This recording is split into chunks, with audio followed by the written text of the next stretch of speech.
Gotrax GX2 is one of those versatile and best scooters in my opinion, and here is why. The Gotrax GX2 isn't some toy commuter scooter, it is their legit step into the performance scene.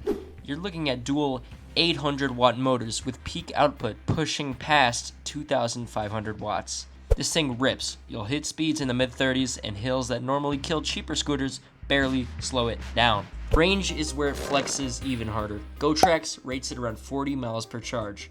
In my experience is you can really get close to the 40 mile range depending on how wild you ride. I get about 20 miles, that's about it, but I am pitting it the entire time. It is packing a 48 volt 20 amp hour battery, so it is not running out of juice on you mid-ride like smaller packs do. Then there's ride quality. Gotrax finally ditched the budget-only vibe and gave the GX2 a real setup. Dual hydraulic suspension, front and rear. Plus, big 10-inch pneumatic tires. That combo means cracks, potholes, even light off-road trails don't feel sketchy. Braking keeps up too. Hydraulic discs that actually bite, not the weak mechanicals you're used to seeing on cheap models. The design's clean, wide deck, sturdy system, and it folds down if you need to throw it in a trunk. It's not featherweight. It sits around 75 pounds, but that's the trade-off for this level of power and battery. If you can lift 75 pounds, this thing is a light work. Bruh. But we can all lift 75 pounds, right? And here's the kicker, warranty. Gotrax finally stopped playing games and offers a 2-year warranty across the board. That is huge because before they were notorious for the bare minimum coverage. Now you've actually got some peace of mind. Price-wise, the GX2 runs about $1,499. For dual motors, real suspension, solid range, hydraulic brakes, and a warranty that doesn't suck. I personally think the GX2 is solid, reliable, and if you want a scooter that's gonna last more than a year, including the warranty 2 years, you have a deal. If you really want a dual motor scooter that's powerful, rides smooth, and doesn't drain your savings, the GX2 is the move. It's the scooter that proves Gotrax isn't just a budget brand anymore. Sponsor me. They're actually here to compete.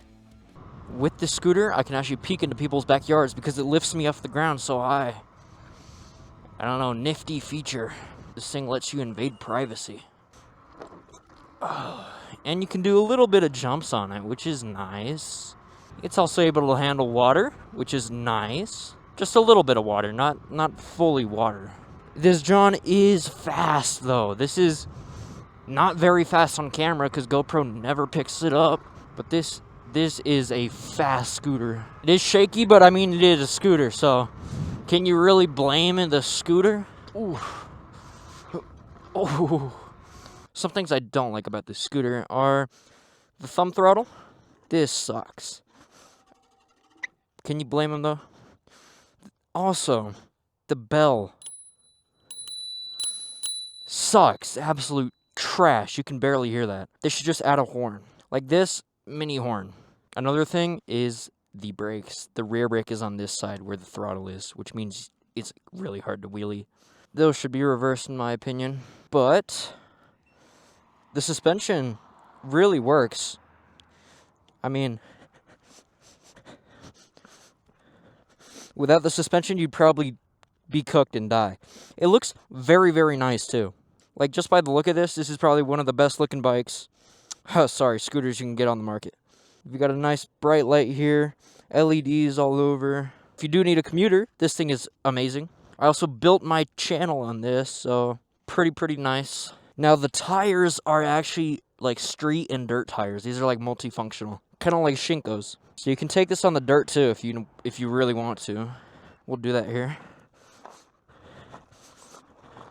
You see how it's handling this? It's pretty nice. Okay, that just hit a bunch of rocks. But, of course, it's a scooter. It's not going to go over those big rocks. But it can handle rocks, dirt. Like, see, I'm in the dirt right now. The brakes are incredibly strong, as you saw there. Sharp 180s, easily, you can just hold the rear brake and then swing it to the behind. That's how you do a sharp 180 on a scooter. Now, because this is dual motor, and this is a really nifty feature, you can hop up curbs easily. Really easily. Let me show you back here, actually. So to hop the curb, you can also do this, just bring the wheel up, but you can easily do the throttle thingy. Whew. Get the back wheel up just by putting it on there, and it is like barely enough to get the back wheel up on. But you do that, and because it's dual motor, it's literally just gonna climb. It's so nice. You can easily hop down curbs too. Just super simple jump right there. It's really not a problem. You can do sick jumps with this thing. You can do sick tire screeches. You can do everything on this scooter. If you really, really want a scooter like this, you're in for the market. Now this is the GX2 version, the street version. There's a GX3, which is the off-road version, and the GX1, which is the street version, but worse than the GX2. Everything here can be customized the way you want it. New paint, different throttle. You can open up the deck and get into the gunky guts. Whatever you need is on here. I'm completely not sponsored, by the way. I want to make that true. Although Gotrax and other companies watching, I would not mind a sponsorship.